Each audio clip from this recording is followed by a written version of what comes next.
if you're out and Yeah, I'm not sure, but anyway, there are tickets in here, so you'll be able to get in on this counter.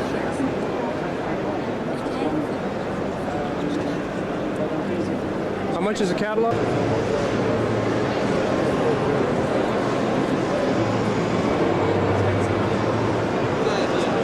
You showing the process of restoration here? Is that what this is? Is this to show the process of restoration? The prices? Oh, they show the process of restoration, yeah. Right. Yeah, we take them down to this point. So you're not going to try to sell it like this, are you? No.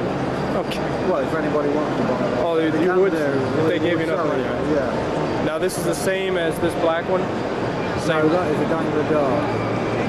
Okay, what is this? This is BN2, Austin Healy. Ah, okay. Austin Healy. What's that displacement on the It's 2.6.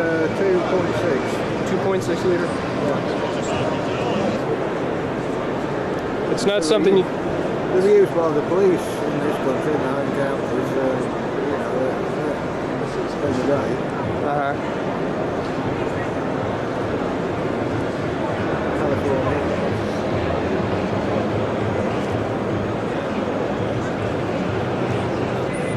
How many cylinders is that? That's 6 cylinders. Uh-huh. 3 litre.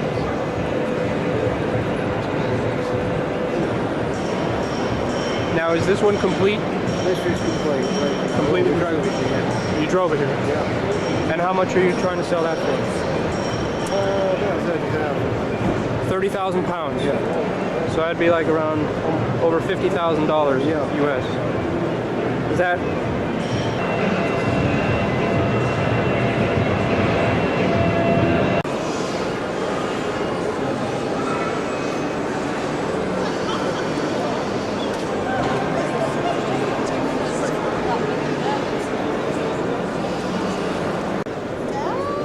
Yeah, I would. What is the story behind these?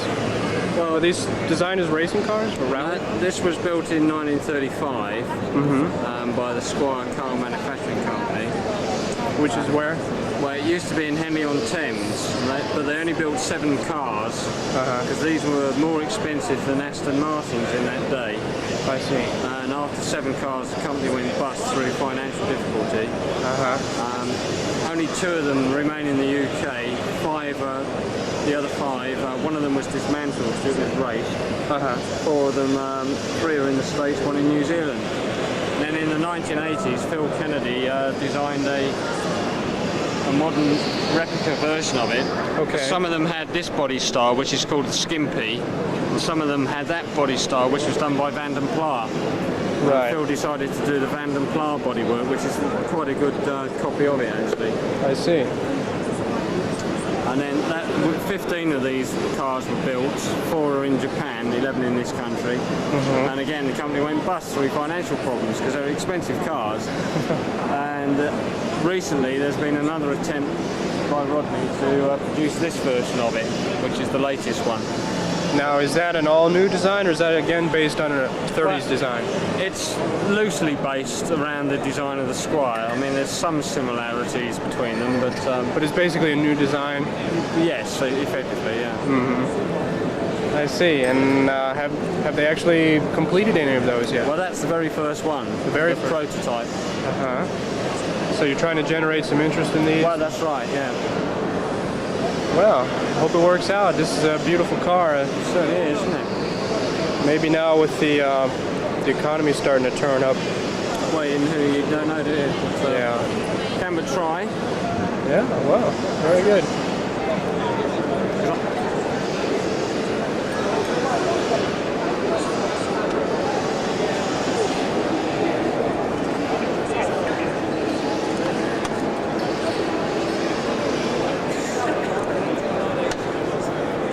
Supercharger there, the inlet manifold, twin overhead cam.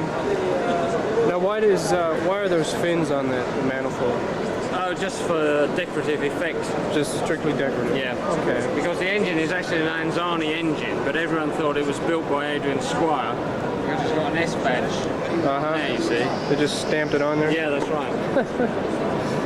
Very tricky. All right.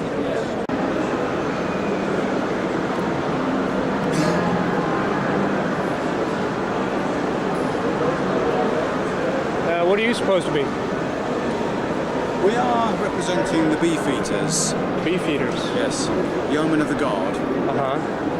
Because as you see from when they introduced the vanguard, the yeomen of the guard was to symbolise the past of British craftsmanship through the centuries, and to follow on the craftsmanship that went into the vanguard. Hence the backdrop, which is representing a castle, which is part of the Tower of London. The club itself is celebrating 90 glorious years of standard motoring this year, so we're quite involved as a club this year in events. That's the reason for that one. That was the original brochure. In fact, the brochure is shown just there. And that was part of what? You're involved with the magazine or just cars in general? No, I represent the Standard Motor Club. I'm a member of the club. We go to all the indoor shows and outdoor shows. I'm only dressed up for the part as part of the spectacular. My colleague is just taking his up. I think it's a bit too hot. There were 3 of us during the day, and we'll be during the day each of the 3 days. Just adding a bit of colour to the stand, really. I see, okay. But that's the tradition that standards represent, a quality of standard and workmanship, you see. But to the, I mean, these beefeaters are basically just the security for the Tower of London. Yes, that's right, yeah. And that was the symbol that was on the brochures back in 1947 to 49 with the Tower of London on the top of the pole. Which would be, this is a replica of the same thing.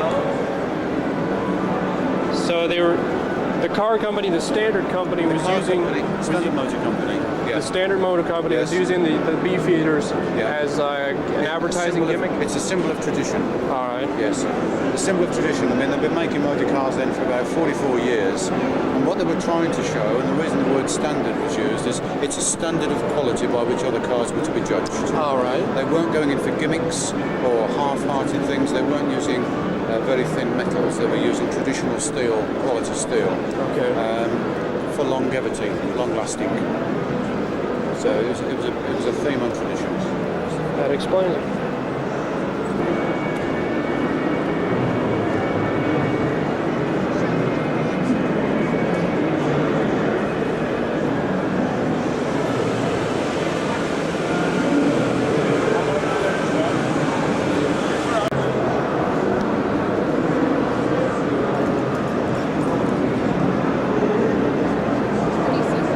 Told this Alfa Romeo is the only one in existence in the world, and its value here is £2.5 million, which is almost $5 million.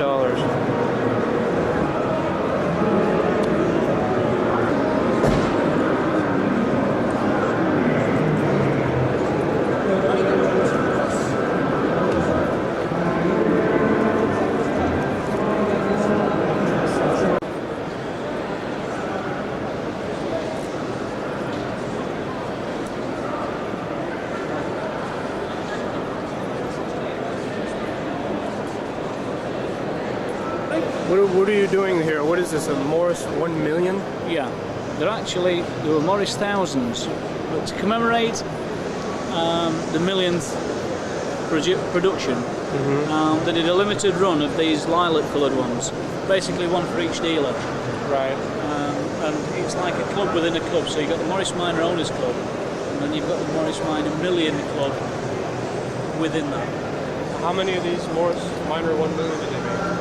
Somewhere around about 300. The guy to speak to is the one stood straight back there. He runs the register for this, so he'll know he'll be able to say a lot more than I do. What are you doing? What am I doing? I'm trying to raise money for a charity for an SPCC. That car there is the clock tick. What I'm asking people to do is to pay his money and guess what the actual mileage is, and the one nearest to it wins the car. That tempt you to having a go? Well, I don't know. I don't think they let me bring it back to the States. Actually, there's a lady Well, she just walked past again. She had to go early. She's from the States. She's got two already, and she said she hoped you win it, so she could come back and collect it and then take it back over there. But anyway, he's the guy to speak to. Okay? Okay. I'll just, will he panic? Oh, sorry. All right. Thanks. You can close it. When was this unveiled? November. Just November?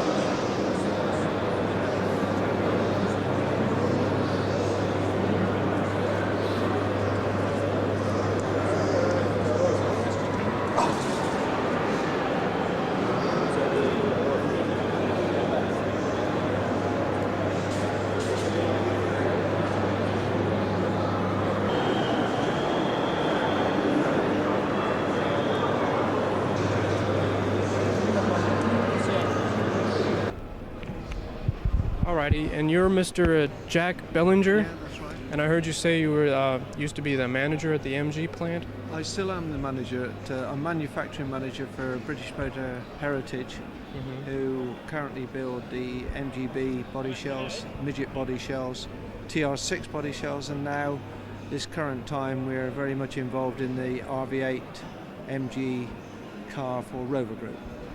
Very interesting. I've seen, since I've been here, I've seen some MGs that I've never even knew existed. They look like fairly recent models. Has MG been in continuous production since the 80s? Since No, it finished at Abingdon in the early 1980s, and then we had a lapse of nothing at all until 1986, when David Bishop, one of the directors of Heritage Trust, decided to relaunch the body shell alone, because we know they were rust traps. you've already told me about the new MG that you are now have in production. Yes. And how many have you produced so far? We've produced 50 so far. 50. Yeah. And my program is 16 a week for 2.5 years, really, which there's going to be a limited edition of them of 2,500 with an option of 500 more. will any of those be exported to the U.S.? No, they're not listed to go to America nor to Europe. No. At the moment, they're only destined for UK and Japan. I see. Amazingly. Well, the left hand or the right hand Yeah, drive. that's right. You were talking about you're making new body shells for the old MGs, MGB and Midget, Yeah. and some other the TR6. TR6. Yeah. Are you doing any complete new models of the old cars in the factory, or just strictly the body shell? We're just strictly on body shells. Okay. We consider looking at doing finished vehicles, but this then involves too much for us at the moment. Whether or not later on it will be considered, but I think you'll find that the enthusiast in England in particular is quite happy to get a new body shell and do the other work himself. I see.